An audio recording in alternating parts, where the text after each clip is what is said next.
Happy New Year and welcome to another great episode of Royal Black and Elite. Today I have a different format and a surprise for you. I hope you enjoy. Hello, I'm Lady TrenettWilson and I would like to welcome you to Royal Black and Elite. Now, I know normally when you come to my channel, you get a great recorded podcast or episode, recorded with music and pictures, and we're going to continue that. I love doing those for you. But we're going to also do something very special. I'm going to be coming to you live at least once a week or like this once a week as I prepare for the launch of my Royal Black and Elite exhibit, lecture, and tour. Each year, I launch all over the country to do the Royal Black and Elite tour. And basically, I go anywhere anybody wants to see and talk about Royal Black and Elite history. And so one of the things that I do is I set up exhibits everywhere that I go. And so as I set up the exhibits, usually when I walk in, I usually will have like a 6-foot table to set all of my materials on. And it's normally like 10 6-foot tables because I usually have a whole room. And we bring a lot of different, things that we bring to the event and to the tour that people can see, read about, and learn about during our Royal Black and Elite tour. So I wanted to give you an inside look. And I brought you into the Lion's Den. This is where a lot of the action takes place, or rather, where I keep a lot of my storage for the Royal Black and Elite Tour. So that's why I thought it would be easiest to do it here because everything or a lot of things are already here. Now, normally what you'll see on the tour is, again, the 6-foot table. And what I'm going to do for you is throughout these videos over probably about a month or so, or maybe even more, we're going to be setting up some of the pieces that we do at the exhibit to give you a bird's eye view of what I do and up close and personal because I want my royalists to see what I do as I tell you still about a wonderful, great story of someone royal, black, and elite. So we're going to continue our stories, but we're just going to do it while I'm showing you how to set my exhibit, how I set my exhibits. Oh, Miss Grace. Miss Grace always comes along and I dress her in a clothing during from that time period. And normally, actually, when I'm speaking, I will dress from that time period as well, so that we can give our audience the full Royal Black and Elite experience. And at the culmination of us learning, I'm going to end up. We're going to be in a full exhibit along with me dressed in a time during that time period. So I want to thank you for joining me. You all listen, the channel has grown and it's because of you. I can't tell you how much I appreciate you and thank you for joining us each week as we share this great information. So let's get right into our story. Let's get right into our project. So I will be going to Southern University, HBCU, starting kicking off my tour in January. So we're going to work with a lot of different students. And again, we have a large room. I'll usually bring a big sign like this. We'll also bring pictures, but normally each of my little settings is usually about 1 foot long. Not very long. On a 6-foot table, each exhibit is usually about 1 foot or less, depending on where these are sitting or where my stand-up pop-ups are sitting and where my books are sitting. So I'm going to do just a simple exhibit. This is normally what the people will see when they walk by. Normally there'll be a blank table, so I always have to bring table coverings because some of those 6-foot tables look like the children are playing on top of them. So I always bring me a covering. Now, for most of my exhibits, I'm also going to bring me a box. Now, this box, I will hide it under to create the illusion of levels. I want to create different levels because as people walk by, I want them to be interested. I want them to look up, look down, read, look in, look out. So I want them to have an experience. So I use the boxes in order to bring the different levels. And you know what? Let's talk about different levels because I want to introduce you to someone today. And I thought this was really an interesting story. Most of this is never told us that we had royal people or people who were adjacent to royals. And so I thought this would be a great story. And I want to tell you about a man who was a slave. His name is Jean Amilcar. He was a slave, but he was also the adopted foster son of Queen Marie Antoinette and her husband, King Louis XVI.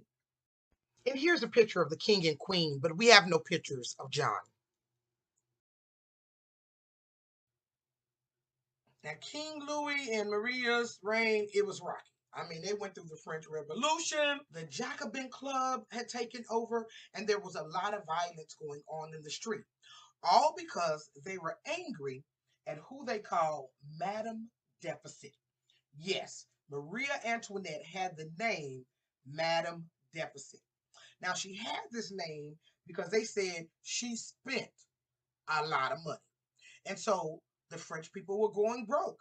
They were hungry, they weren't eating. And meanwhile, she was saying, let them eat cake. And so, because of this, the French people were after them. Oh, they were angry and mad. So, all of Maria Antoinette's children that she had with Louis the 16th, she had biological children with him, but they also adopted four children outside of the marriage, and they were born and they came into the family during all this ruckus.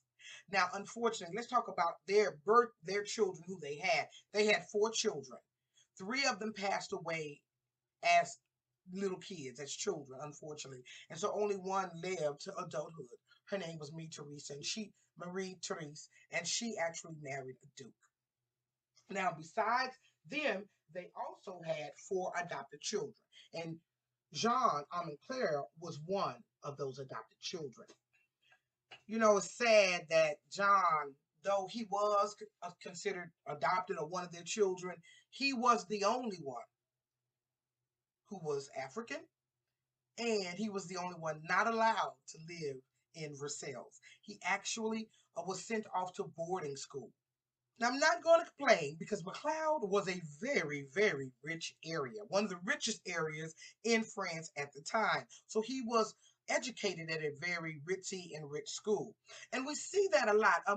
When we did Joseph Boulogne, Xavier Joseph Boulogne, we saw that he too was educated in France. Zemmour. So we do know that there are people who were Africans or who were born to plantation owners who were white and educated in France as well.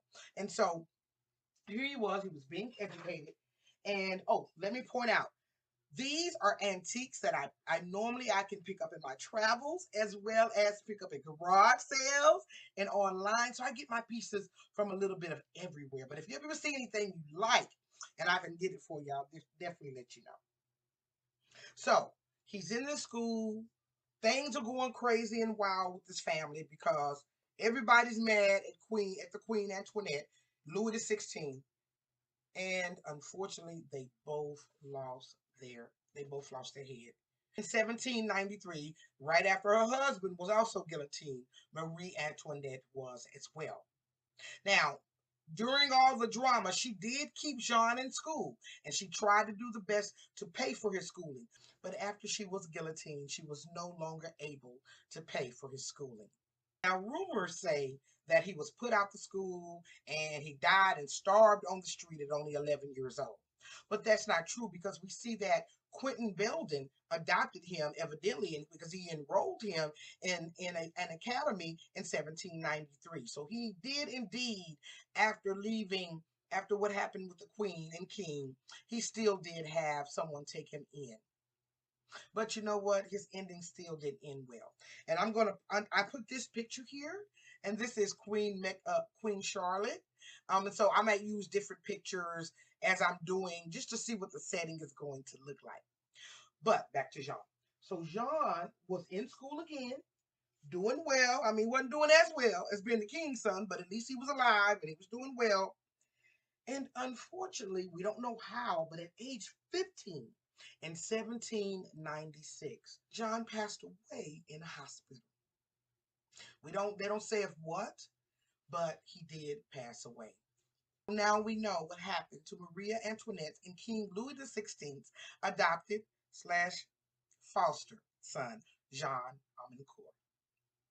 So how do you like the exhibit? We put it all together. We used some nice rustic looking tea cup and tea pieces. We've put here a description of the person along with a picture of the person. So as they walk by, they will even be able to push some electronics. I have iPads that they push and it'll tell the story about the person as well. I want to thank you for joining me for another great episode of Royal Black and Elite. Please tell me what you think about the exhibit. Tell me what you think about Jean Amancourt, his life story. Had you ever heard of him? I definitely hadn't. And doing my studies as a social historian, I met a lot of people that I knew nothing about. And so that's why I thought it important to bring it to you. As always, thank you for liking, sharing, and subscribing. Y'all, it means the world to me. When you like and when you share, it lets other people know that we want to know about people just like Jean, and we want to see exhibits just like this. So I thank you for joining me, and we'll see you on another great episode of Royal Black and Elite.